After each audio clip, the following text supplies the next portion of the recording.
Assalamualaikum warahmatullahi wabarakatuh. Innal hamdalillah nahmaduhu wa nasta'inuhu wa nastaghfiruh wa na'udzu billahi min sururi anfusina wa min sayyiati a'malina. May yahdihillahu fala mudhillalah wa may yudlil fala hadiyalah. Asyhadu an la ilaha illallah wahdahu la syarikalah wa asyhadu anna Muhammadan abduhu wa rasuluh. Hadirin wal hadirat jamaah salat duhur Masjid Al-Jabbar yang dimuliakan oleh Allah Subhanahu wa taala. Segala puji bagi Allah Tuhan semesta alam. Salawat dan salam semoga tercurah limpahkan kepada junjungan kita semuanya, baginda yang mulia Nabi besar Muhammad sallallahu alaihi wasallam, kepada keluarganya, para sahabatnya, para tabi'in, dan semoga kita termasuk umat Rasulullah hingga akhir zaman. Jamaah yang dimuliakan oleh Allah Subhanahu wa taala, dengan berubahnya tahun, walaupun sebatas tahun Masehi, menunjuki bertambahnya usia kita. Dengan bertambah usia kita, yakinlah berkurangnya jatah hidup kita semua ini di alam dunia. Oleh karena itu, dengan bertambah usia hendaklah bertambah ilmu. Maka dengan bertambah ilmu hendaklah bertambah amal kebaikan. Apabila sebaliknya, maka kita akan tergolong ke dalam minal khosirin, ke dalam orang-orang yang merugi. Oleh karena itu, jamaah semuanya, jadikanlah momentum pergantian tahun ini dari tahun 2024 kepada 2025 ini menjadikan momentum untuk kita senantiasa bermuhasabah diri, berintrospeksi diri tentang kekurangan-kekurangan kita di tahun 2024 kemarin, tentunya dalam hal beribadah kepada Allah Subhanahu wa taala. Karena inilah yang disebut dengan manusia cerdas menurut Rasulullah sallallahu alaihi wasallam. Sebagaimana Rasulullah sallallahu alaihi wasallam bersabda di dalam hadisnya, al-kayyisu man dana nafsahu wa amila lima ba'dal maut. Yang artinya adalah manusia yang cerdas adalah orang yang senantiasa bermuhasabah diri, orang yang senantiasa berintrospeksi diri dan mempersiapkan dirinya itu bekal tentunya untuk menghadapi kematian. Inilah manusia yang cerdas menurut Rasulullah SAW adalah orang yang senantiasa bermuhasabah dan juga mempersiapkan dirinya untuk bekal kematian. Hadirin wal hadirat jamaah salat duhur yang dimuliakan oleh Allah Subhanahu wa taala. Setiap manusia yang mati, semuanya itu pasti pada menyesal. Sekali lagi, setiap manusia yang mati semuanya pasti pada menyesal. Apakah itu orang kafir, apalagi orang kafir, dan orang yang bertakwa pun semuanya pada menyesal. Orang kafir tentunya menyesal. Kenapa? Dahulu ketika di dunia ia tidak mendengarkan peringatan dari Allah Subhanahu wa taala.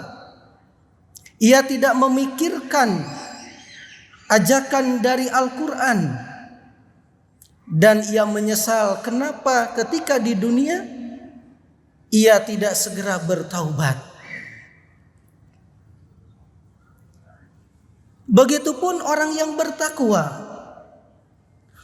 Orang yang bertakwa pun menyesal.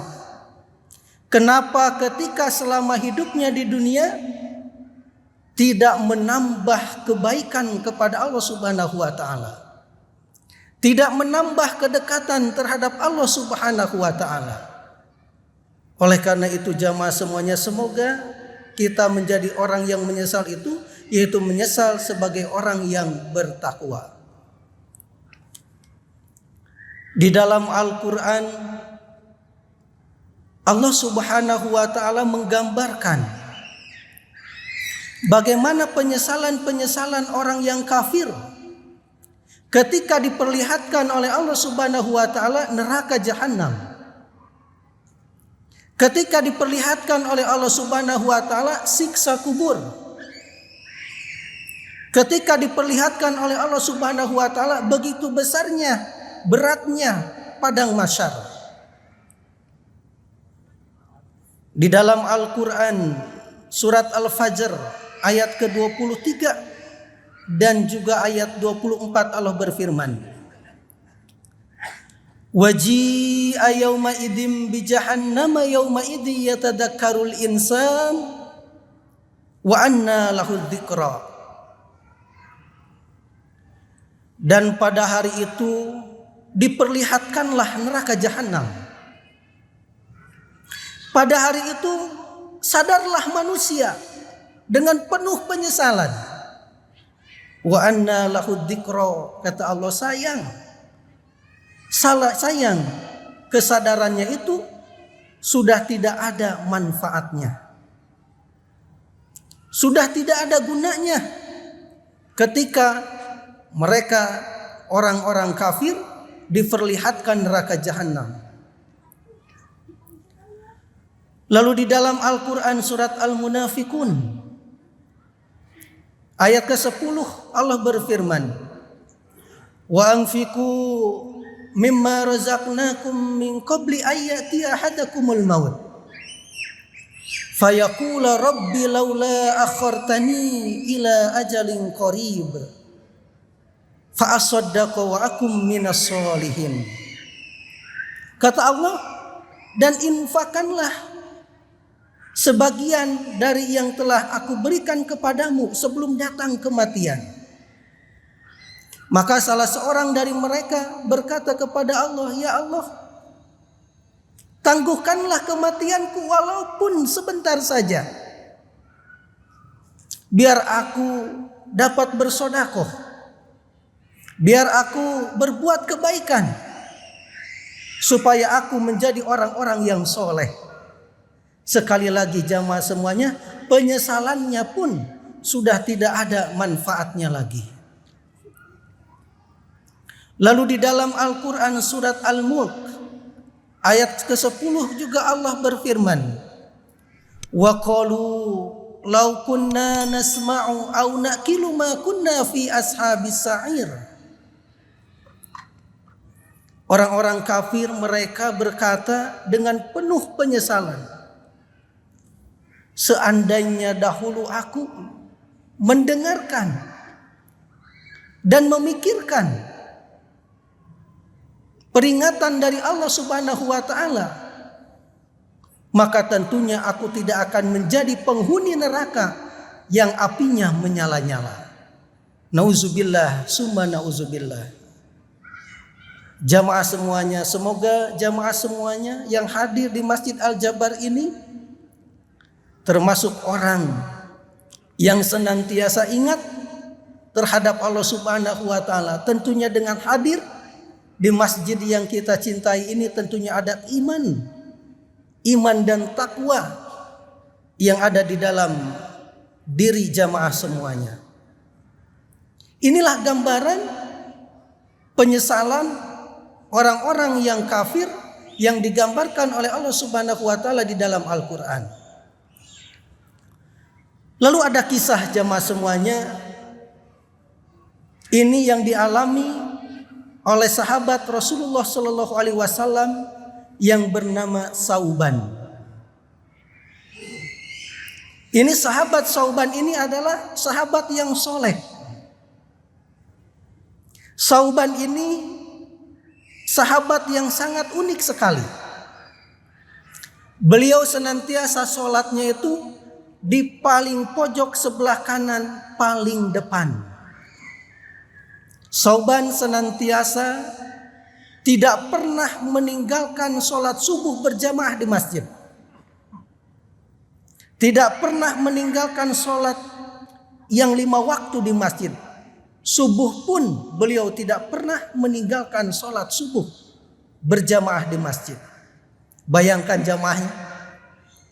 Berapa jam perjalanan Sauban dari rumah ke Masjid Nabawi? Ada yang tahu? Berapa lama? Kurang lebih 3 jam. Bayangkan. Mungkin perjalanannya itu dari sini ke Masjid Alun-Alun Bandung. Kurang lebih 3 jam perjalanan Sauban mengarungi padang pasir yang panas, mengarungi padang pasir yang dingin 3 jam. Dan beliau senantiasa berada di pojok sebelah kanan.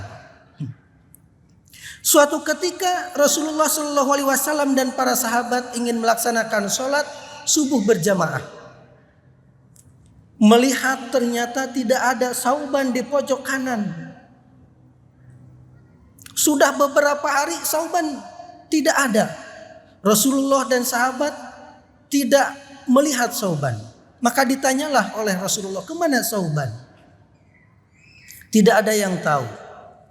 Maka Rasulullah dan para sahabat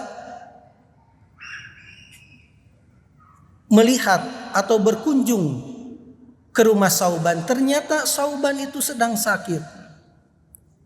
Ditengoklah oleh Rasulullah dan para sahabat. Lalu pulang lagi Rasulullah dan juga para sahabat. Keesokan harinya Sauban belum sembuh. Masih tidak terlihat sholat subuh di masjid secara berjamaah. Maka ada kabar bahwa Sauban itu telah meninggal dunia. Maka bertakjiahlah para sahabat dan juga Rasulullah. Ketika bertakjiah, istri Sauban bertanya kepada Rasulullah, "Ya Rasulullah, ketika hendak menghembuskan nafas terakhirnya, ketika sedang sakaratul maut, Sauban seperti mengigau. Sauban mengucapkan 3 perkara, 3 ucapan yang diucapkan oleh Sauban.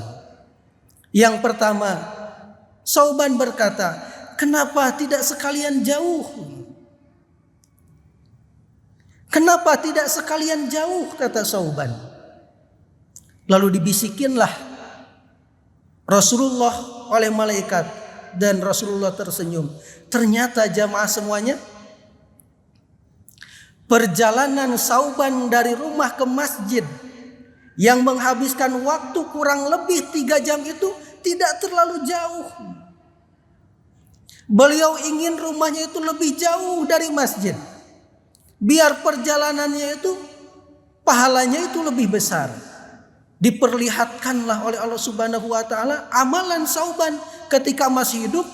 Perjalanan menuju masjid 3 jam itu tidak terlalu jauh. Kadang kita rumah dekat dengan masjid saja begitu berat melangkahkan kaki kita ke masjid. Sauban 3 jam beliau senantiasa bolak-balik ke masjid melaksanakan sholat berjamaah. Lalu yang kedua, Sauban berkata, kenapa tidak semuanya? Ini hendak ketika sakaratul maut, Sauban berkata, kenapa tidak semuanya? Dibisikkanlah oleh malaikat Jibril bahwa Sauban itu ketika perjalanan ke masjid kurang lebih 3 jam, beliau senantiasa membawa perbekalan. Ketika di perjalanan beliau bertemu atau melihat orang yang sedang kelaparan, maka makanannya itu separuh buat Sauban, separuh lagi buat orang yang kelaparan tersebut. Oleh karena itu Sauban berkata, kenapa tidak semuanya? Kenapa tidak semuanya? Begitu indah amalan Sauban ketika mau sholat ke masjid, berjalan begitu jauh, lalu beliau memberikan makanan separuh untuk dirinya dan separuh untuk Sauban, ternyata diperlihatkan pahala yang luar biasa. Dan yang terakhir katanya, Sauban berkata, kenapa tidak yang baru? Kenapa tidak yang baru? Ternyata jamaah semuanya, ketika Sauban mau melangkahkan kakinya ke masjid untuk sholat berjamaah, di tengah panasnya gurun pasir, di tengah dinginnya gurun pasir, beliau Sauban senantiasa memakai 2 mantel atau 2 jaket. Yang di dalam adalah jaketnya yang baru, yang bersih. Sedangkan jaket yang di luar adalah jaket yang sudah lusuh. Lalu beliau memberikan jaketnya yang lusuh kepada orang yang sedang kedinginan. Oleh karena itu Sauban berkata, kenapa tidak yang baru? Bayangkan, memberi yang sudah lusuh saja begitu diperlihatkan pahala yang luar biasa oleh Allah Subhanahu wa taala, apalagi memberikan pakaian yang lebih bagus lagi. Inilah gambaran jamaah semuanya dari kisah dan juga dari Al-Qur'an, bagaimana setiap orang yang mati itu tentunya pasti akan menyesal. Semoga sekali lagi kita semuanya berada dalam penyesalan yang baik gitu. Akhir penyesalan yang baik. Karena kita senantiasa terus beribadah kepada Allah Subhanahu wa taala. Kita introspeksi diri terus agar senantiasa ibadah kita ditambah untuk Allah Subhanahu wa taala. Jamaah yang dimuliakan oleh Allah Subhanahu wa taala, itu saja mungkin yang bisa saya sampaikan pada kultum siang hari ini. Semoga dengan kultum yang sedikit ini menjadi ibrah, pelajaran buat kita semuanya. Pentingnya kita untuk senantiasa yang pertama tadi melaksanakan sholat berjamaah di masjid. Semoga Allah Subhanahu wa taala memberikan kekuatan kepada kita dalam menjalankan segala perintahnya dan juga menjauhi segala larangannya. Nasrum minallahi wa fathun qarib. Wassalamualaikum warahmatullahi wabarakatuh.